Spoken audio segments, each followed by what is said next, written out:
Olá, no episódio de hoje eu vou falar sobre A Hora do Pesadelo do Wes Craven. E eu vou falar sobre esse filme hoje por uma questão assim bem simples, que na verdade nesse mês de novembro ele completou 40 anos de lançamento, então eu não vejo nada mais justo do que falar sobre ele agora, né? E assim, de novo, né? É aquela mesma coisa, é aquela velha questão com a qual eu me deparo quando eu vou falar sobre um filme que já foi comentado inúmeras vezes, né? Mas assim, eu digo que ele é um dos melhores, sem dúvida, um dos melhores filmes de terror de todos os tempos, justamente começando pela temática original de slasher, né? Porque, aliás, a temática que foi original pro gênero slasher, né? Um assassino que ataca no mundo dos sonhos, né? E lembrando um pouco do contexto histórico de quando ele foi lançado, o gênero slasher ele estava numa espécie de decaída, né? Era tudo que era apresentado era basicamente a mesma coisa, né? Então não havia espaço para quase não havia espaço para uma trama inovadora, né? Tanto que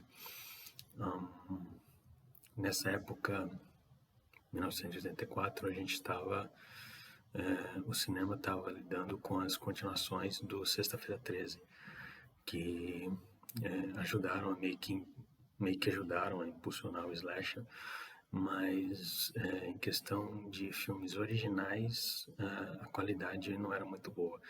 Aí veio o Wes Craven com essa ideia de um assassino que ataca no mundo dos sonhos e apresentou essa ideia para New Line Cinema, que comprou o projeto, e o resultado é esse, que é um filme que podemos dizer que ajudou a salvar o gênero slasher e também ajudou a salvar o terror da mesmice que estava enfrentando na década de 80.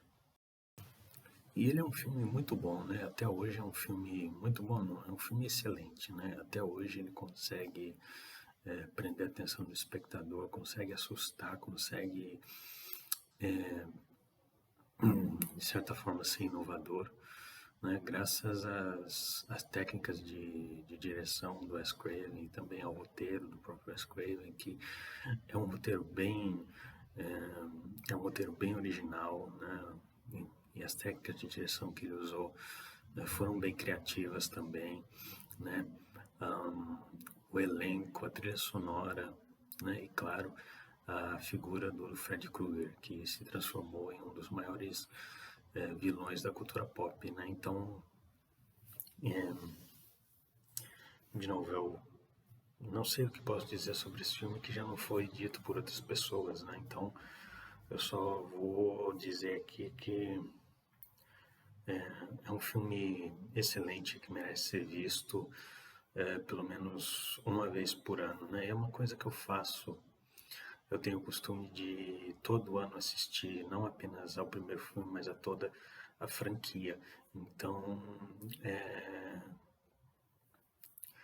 é uma espécie de maratona que eu faço todo ano, e todo ano eu gosto mais ainda do primeiro filme e também da franquia como um todo. Deixa eu falar um pouquinho então sobre a direção do Wes Craven. É uma direção muito boa, sabe? Né? Nessa época ele já tinha se firmado como um diretor em Hollywood, já tinha feito, por exemplo, O Aniversário Macabro, o Quadrilha de Sádicos, fez outros filmes anteriores a esse que não, não foram muito bem, né? Inclusive, se eu não me engano, nessa época ele estava produzindo a continuação do Quadrilha de Sádicos, que também não foi bem de bilheteria e tal, mas, enfim, a direção dele na Hora do Pesadelo é muito boa, porque ele consegue combinar as cenas de sonho e realidade de uma maneira assim impressionante, tanto que a gente fica em dúvida, né, do que é sonho e do que é vida real, né? Então isso dá um toque a mais pro filme, né? Fora a cena do primeiro assassinato em que a personagem sobe pelas paredes, né, e cai do teto, né? Foi uma técnica muito complicada que eles utilizaram e reaproveitaram na cena em que o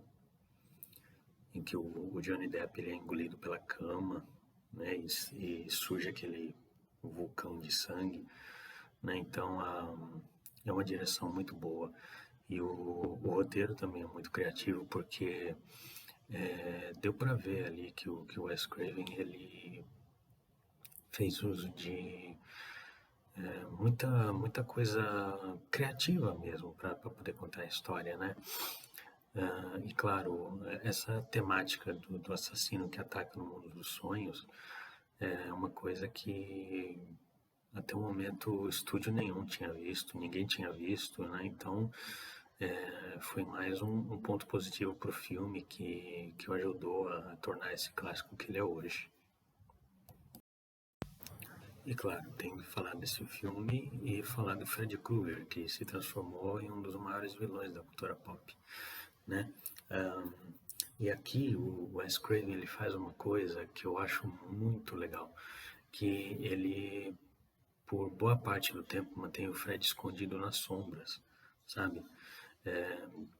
Claro que já na primeira cena ele aparece por inteiro no final do sonho da primeira vítima, mas no geral ele fica escondido nas sombras. Então a gente tem muito plano detalhe do rosto dele, a gente tem também plano detalhe das mãos dele, né, das garras dele, né, quando ele vai lutar com a Nancy no final do filme, é uma sequência escura, né, logicamente, porque é à noite, mas não tem nenhum ponto de luz. Então, é uma sacada, assim, que eu acho muito viável em filme de terror, né? Você apresentar o vilão, mas não mostrá-lo totalmente, né? Você sugerir a presença dele. E isso é uma coisa que o Wes Craven faz muito bem, que foi aproveitada ao longo da franquia, mas nesse filme é muito mais. Tanto que o Fred Krueger não aparece muito no filme, né? Eu não parei para contar o número de cenas em que ele aparece, mas não são muitas, mas elas são impactantes, né? Então, é sem dúvida mais um grande ponto para o filme. E como o Fred é um assassino que ataca no mundo dos sonhos, o Wes Craven meio que, vamos dizer assim, que deitou e rolou, né? Ele foi bem criativo na hora de escrever a cena de morte, né? Tanto que, como eu mencionei anteriormente, o primeiro assassinato, a vítima, ela é arrastada pelas paredes e vai até o teto, né? Num banho de sangue. Aí temos a outra cena emblemática, que é a cena da morte do Johnny Depp, em que ele é engolido pela cama e sai aquele vulcão de sangue, né? E outra coisa, o Fred, no mundo real, ele é invisível, né? Ele é invisível para suas vítimas no mundo real, então eu acho que é mais um ponto positivo, né? Porque dá mais um clima de mistério, de terror mesmo para aquelas pessoas que estão vendo aquela vítima ser morta e elas não sabem por quê nem por quem. Então é mais uma coisa que torna esse filme inovador, talvez, para a época, inovador para o gênero, mas enfim, é mais uma qualidade dele. Eu tenho essa edição clássica aqui, né, em Blu-ray, com todos os filmes, né, aquela edição que eu acho que vocês conhecem, né? Vem com a luva, com a luva e com todos os filmes. Não é uma edição em Digistec, é uma edição em luva, em caixa, né? Mas tá relativamente nova. Eu comprei no site das Americanas, então é uma edição nova, né? Atualmente ela não se encontra mais no mercado, ela só se encontra no Mercado Livre, ou na Shopee, ou na OLX, enfim, né? E acredito que por um preço bem alto em comparação com o valor que eu gastei comprando essa edição. Mas se você quiser conferir, é só ir até o Mercado Livre e procurar a sua edição que você encontra. Tanto essa coleção aqui em Blu-ray, quanto a coleção em DVD, que saiu há 20 anos. Saiu há 20 anos em comemoração aos 20 anos do primeiro filme. Então, é só vasculhando pela internet que você consegue encontrar. E esse foi mais um episódio aqui do canal, dessa vez com resenha do filme A Hora do Pesadelo. Eu vou deixar lá embaixo para você conferir o link do blog com as outras resenhas.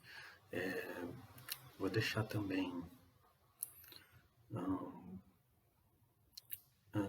vou deixar o link do blog para você conferir as outras resenhas, não apenas da franquia, mas de todos os filmes e livros que são postadas. Vou deixar a sinopse do filme e peço a você para se inscrever nesse canal, ativar as notificações, comentar e compartilhar, certo? Então é isso, muito obrigado e até o próximo.